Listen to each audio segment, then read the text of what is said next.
যখন কোন বান্দা সূরা ফাতিহার একটা করে আয়াত বলে আলহামদুলিল্লাহি রাব্বিল আলামিন, সঙ্গে সঙ্গে আল্লাহ জবাব দিয়ে বলেন হামিদানি আবদি, বান্দা তুই আমার প্রশংসা করলি। আর রহমানির রহিম যখন বলে আল্লাহ বলেন আসনা আলাইয়া আবদি।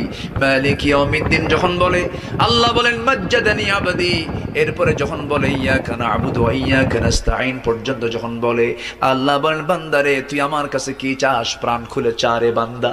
ইহদিনাস সিরাতাল মুস্তাকিম থেকে শুরু করে নিয়া ওয়ালাদ-দাল্লিন পর্যন্ত যখন বান্দা বলে তখন আল্লাহ বলেন বান্দা নামাজের মধ্যে এমন প্রেমের খেলা খেললি বান্দা, তুই যা চাইলি সব আমি আল্লাহ কবুল করলাম। ওই বান্দা যখন রুকুতে যায় আল্লাহ তখন অস্থির হন।